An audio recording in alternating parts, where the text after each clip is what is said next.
Welcome back to The Lead. I'm Jake Tapper.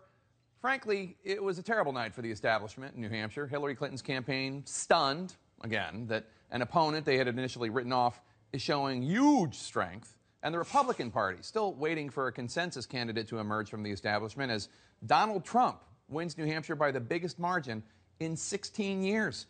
Joining me now to talk about yesterday's results and the path forward, CNN's political commentators Patty Sleaze-Doyle and Kevin Madden. First off, guys, I want to play a little sound from Jamie Gangel. She just interviewed the surprise second-place finisher in last night's contest, John Kasich, governor of Ohio.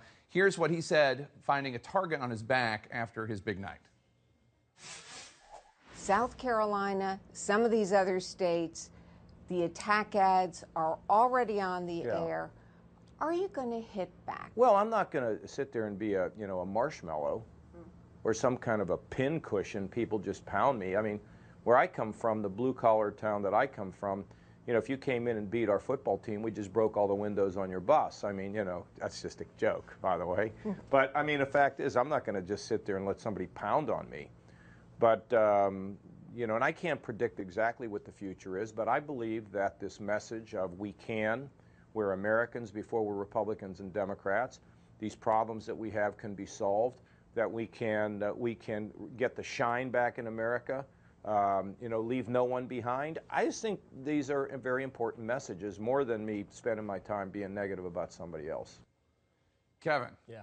South Carolina politics is a rough thing. They don't play pretty down there. Is what Kasich is selling, is anyone going to buy it down there? Can you be sunny and optimistic and talk about bringing people together? He can, but he's going to have to really be ready to draw contrasts at a moment's notice with his opponents.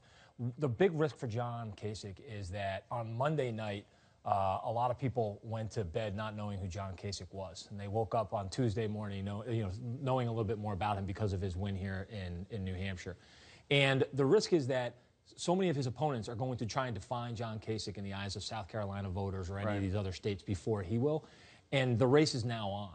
And anytime they try to introduce that negative information, he's going to have to fight back with reckless abandon. And so when he told the story there about his McKees Rocks roots, and there was a lot of glass on the ground, ideally, if he comes out with a much better position down in South Carolina, there will still be a lot of glass on the ground because he'll have fought back. Patty, as Hillary Clinton's campaign manager in 2008, this must be a familiar feeling for you, what's going on right now, although this time she won Iowa and lost New Hampshire. Right. We're hearing talk from the Clinton campaign about the need to take stock, reassess, figure out what's going on next. Former Obama advisor David Axelrod tweeted after these stories started coming out, when the exact same problems crop up in separate campaigns with different staff, at what point do the principals say, hey, maybe it's us? A tough commentary from David Axelrod, basically saying, hey, the problem isn't the staff, the problem might be the Clintons. Is that fair? Look, I think they definitely had a very hard night last night. It was a rough night. She lost across the board. She lost women. She lost blue-collar workers. She lost young people. Just for 1 second, she lost women. Yeah. Think about that. She lost women. Yeah. So, of course, there's going to be taking stock. Of course, there's going to be reassessing. If I were the Clinton campaign, I'd be worried about two things right now. Bernie Sanders' appeal to young voters, because if he can appeal to young women voters, he can appeal to young Hispanic voters and young African-American voters.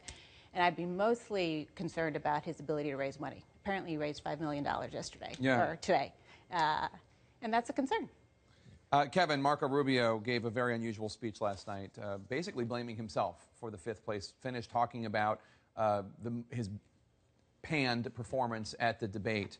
I guess the big question is, should he have done that Sunday morning instead of Tuesday night? Could it have made a difference? Yeah, I think the most important thing that he could have done last night, ideally, it's the period at the end of the sentence, that now he'll put that in his past and start to move on. I think the problem that they had in that intervening 48 hours after the debate was that they offered a new version of the same mistake that they made during the debate, that he made during the debate. And that caused a sort of negative information flow with voters, and it just caused the media to sort of obsess over it.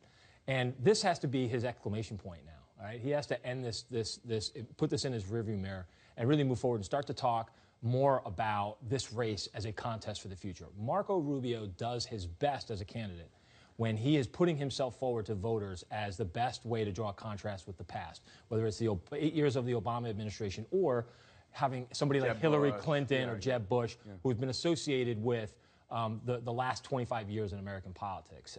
So I think that, let's hope that, I think if you're a Marco Rubio supporter right now, you're hoping that that was the last we've heard of him talking about the debate on Saturday night and start fresh. Kevin Madden, Patty Solis Doyle, thank you so much. Really appreciate it.